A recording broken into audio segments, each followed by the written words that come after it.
साध बरा आहेस ना? खूप दमल्यासारखा वाटतोयस म्हणून विचारलं.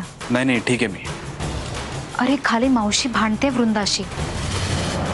नाडकर्णी सरांना 3 लाख कसले दिले हे विचारते.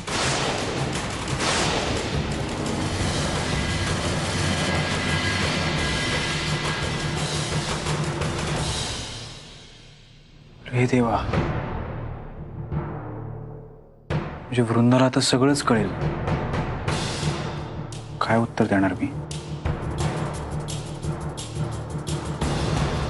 अरे असं का म्हणतोयस तू? मी आहे ना.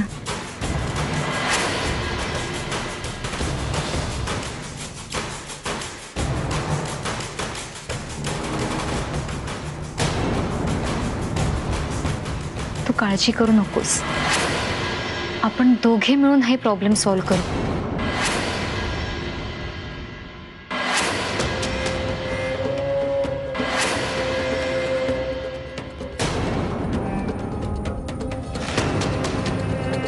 तू असा दूर का राहतोयस माझ्यापासनं?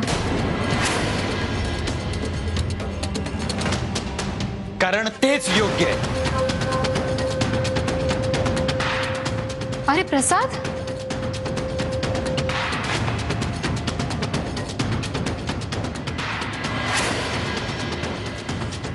होय होय होय, वृंदाच्या क्लाससाठी ते पैसे दिलेले होते आणि ती क्लासला जाणार म्हणजे जाणार. बाबा, सॉरी प्रसाद, मला सांगावं लागलं कारण कांताला सगळं कळलं. अहो पण बाबा आपलं काय? ए बाबांच्या लाडक्या,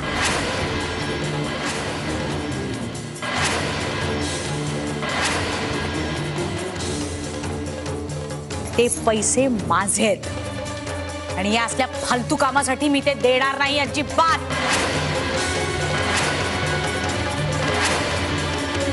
हे ठरवणारी तू कोण ग कांता? पैशांचा सगळा व्यवहार माझ्या हातात आहे. विसरलात का सदानंदराव? आई पण तू अशा चांगल्या कामाला विरोध करणं बरोबर नाहीये.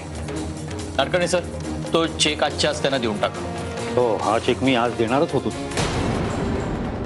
काय खिरापत आहे वाटायला? चेक इकडे दे.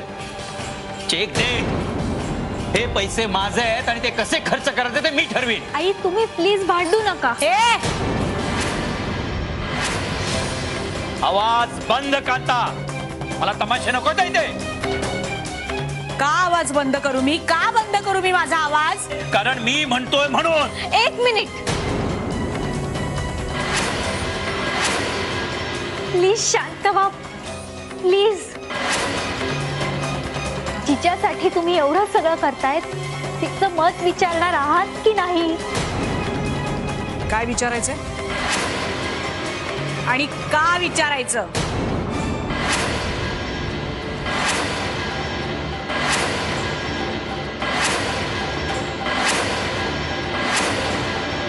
हा सगळा तमाशा तूच तर घडवून आणलायस. गरीब बिचारा माझा भोळा मुलगा, त्याच्यावर एकदम कडक चेटूक करून ठेवलंयस. आई हे बघ, मी तुला आताच प्लीज, तू आता काहीही बोलणार नाहीस. बघा बघा,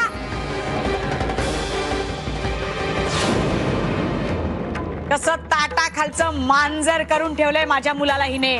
बघा, हिने उठ म्हटलं की उठतो आणि हिने बस म्हटलं की बसतो. आणि आमचे पतिदेव तर काय, माझी तर जोड्यानेच पूजा मांडतात. कारण तू त्याच लायकीची आहेस कांता. बाबा प्लीज, प्लीज तू चेक माझ्याकडे द्या.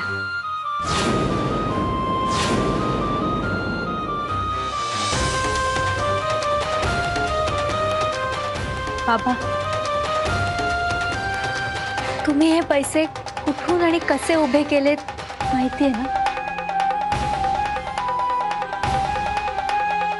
प्लीज मला चेक द्या.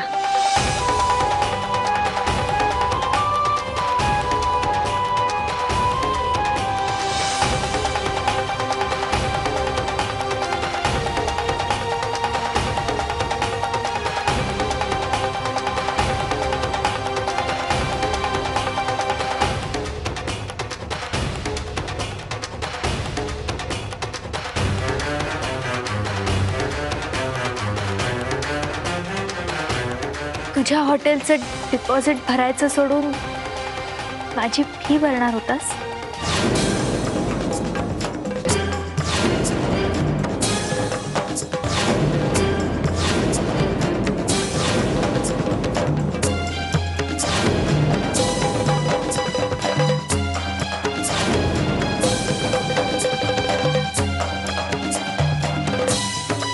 सर, तुम्ही जे काही केलं ते चांगल्याच हेतूने केलं. तुम्ही माझ्यावर जितकं प्रेम केलंय ना, त्याची उत्तरं मी कधीच होऊ शकणार नाहीये.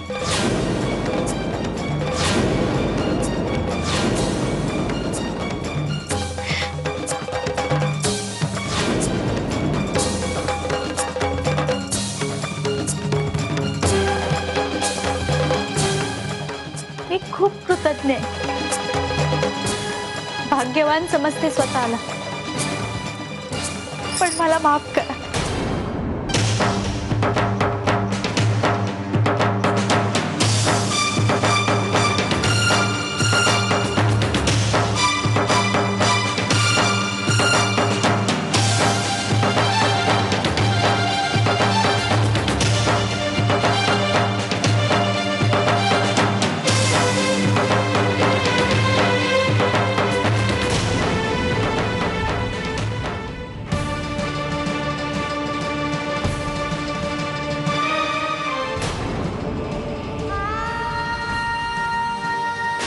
दा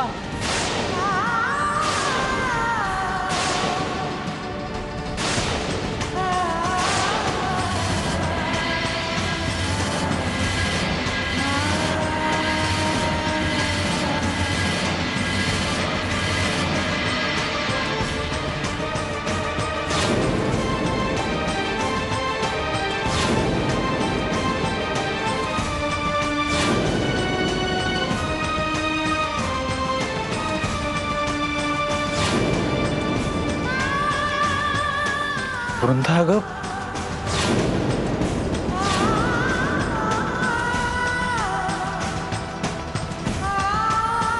तुमचा माझ्यावर विश्वास आहे ना?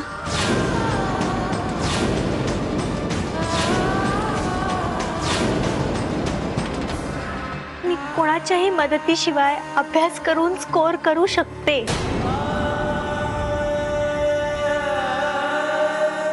प्लीज विश्वास ठेवा माझ्यावर. हे प्रसादच्या बिझनेसचे पैसे आणि हे फक्त ह्याच कामासाठी वापरले जातात.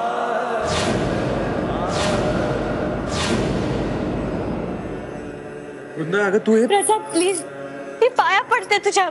विश्वास ठेव माझ्यावर. मी जे सांगते ना ते नक्की करू शकते.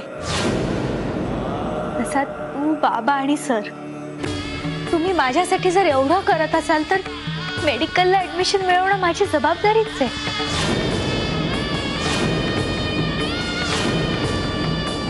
अगं पण वृंदा, बाबा प्लीज, मला अभ्यास करायचा आहे. मी जाते.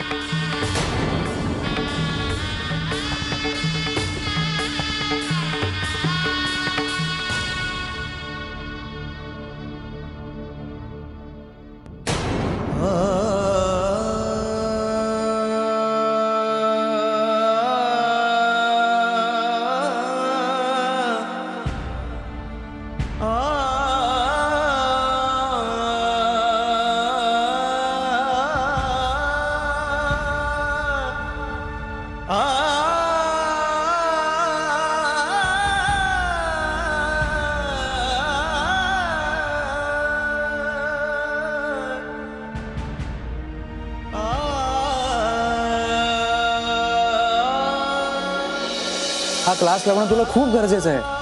प्रसाद, मी कुठल्याही क्लासला जाणार नाहीये. मी घरच्या घरीच अभ्यास करणार आहे. हे फायनल आहे. वृंदा, माझं ऐक ना जरा. तुम्ही काय सांगतो ते ऐकू. हा शर्ट दाखव तुम्हाला. हो, टाक. अगं, नाडकर्णी सरांनी खूप केलेलं आहे याच्यासाठी. आता जर तू अशी वागलीस तर ते बरं दिसेल का? हा,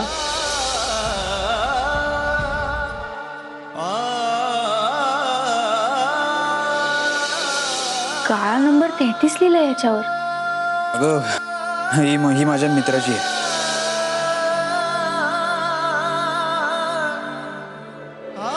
अगं तो गाळे मालक आहे ना, त्यांनी डिपॉझिटचा चेकच घेतला नाही. तो जो आधीचा भाडेकरू आहे ना, तो म्हणे पुढचे 2 महिने तो अजूनही जागाच सोडणार नाही.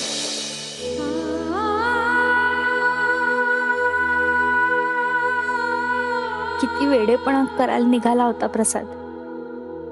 त्याच्या हॉटेलसाठी बाबांनी त्यांचं दुकान गहाण ठेवून आणलेले पैसे तो माझ्या क्लाससाठी खर्च करायला निघाला होता. स्वतःच्या स्वप्नावर एका क्षणात फुंकर मारली त्याने. का तर मला मेडिकलला ऍडमिशन मिळावी म्हणून. प्रसाद, तू खूप मोठा झालायस माझ्या मनात. एवढा मोठा त्याग करायला निघाला होतास तू माझ्यासाठी, आणि तेही मला अजिबात न कळू देता. पण वेड्या, नंतर जर हे मला कळलं असतं तर स्वतःच्या नजरेतून किती उतरले असते मी. तुझं हॉटेल झालं नसतं तर मी स्वतःला कधीच माफ करू शकले नसते. ते बरं झालं की आई बोलल्या म्हणून, नाहीतर एकदा का तो चेक केला असता तर.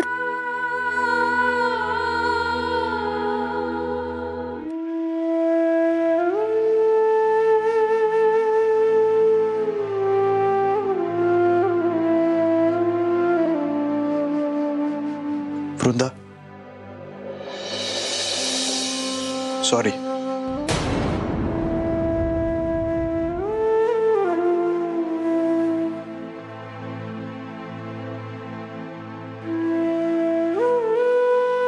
प्रसाद, तू कशाला रडतोयस? तू रडतीयस ना.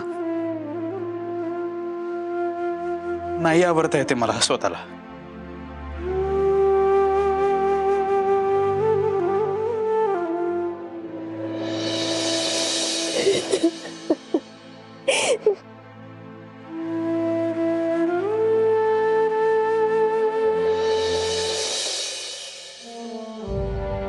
सर माफ करा, पण आत्ता जे घडलं ते घडायला नको होतं. चालायचंच. घरोघरी मातीच्या चुली. वृंदानी क्लाससाठी नाही म्हटलं, हे खूप वाईट झालं खरं तर. मिस्टर चोरगे, वृंदा अतिशय स्वाभिमानी मुलगी आहे. खरं तर तिच्या अपरोक्ष तिच्या क्लासच्या बाबतीत आपण ठरवायला नको होतं. मलाही ते आधीपासून पटत नव्हतंच. मी तिला पैशाची ऑफर केली होती, पण तिने नकार दिला होता. तेव्हा मी तिला म्हटलं की तुला जमतील तसे पैसे मला परत कर. त्यालाही तिनं नकार दिला. शेवटी नाईलाजानं मी ह्यात सामील झालो. हे बघा, आपण जे काही करत होतो ते तिच्या भल्यासाठीच करत होतो, पण तिच्या पॉइंट ऑफ व्ह्यूनी ते कारस्थान होतं. तेव्हा मला तिची माफीही मागावीच लागेल. पण ती आत्ता नाही मागत. मी येईन त्यासाठी नंतर. वृंदाला मेडिकलला ऍडमिशन मिळवून देणं हेच माझ्या आयुष्याचं ध्येय आहे आता.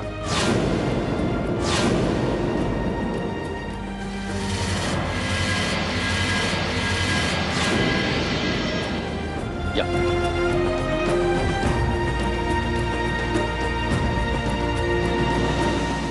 सर, पण तुम्ही यायला पाहिजे, कारण वृंदा तुमचंच ऐकेल बघा. ठीक आहे.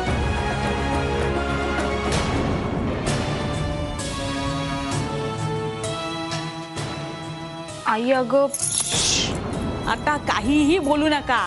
आता पळा, कारण संकट येणार आहे कुठल्याही क्षणी घरात. सासूबाई, आधी तुम्ही पळा. अरे बाबा, खरंय सांगतोस ते. ए पोरींनो, चला पळा. आपापल्या खोलीत जाऊन बसा आणि बाहेर पडू नका. चला.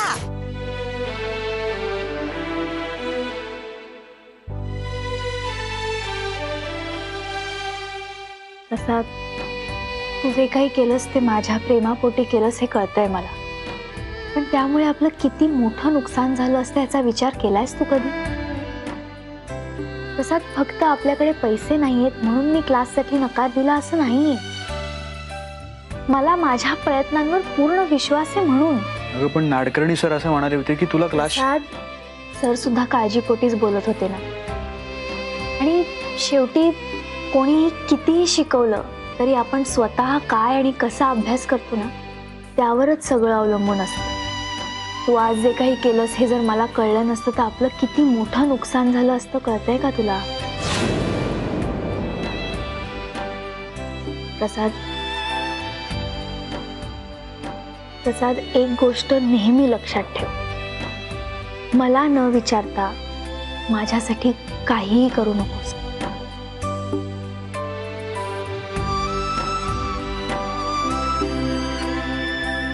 प्रॉमिस?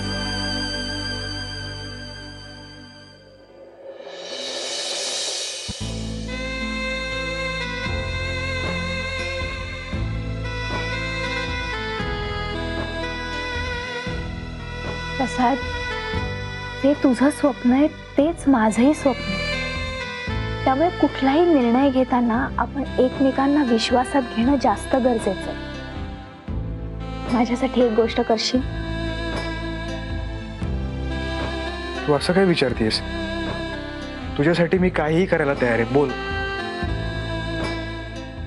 मला माझ्या नवऱ्याचं हॉटेल झालेलं बघायचं.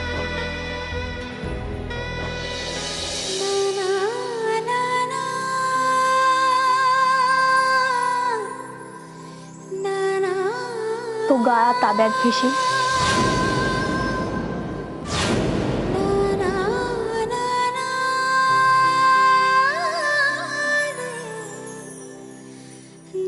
लगेच जातो.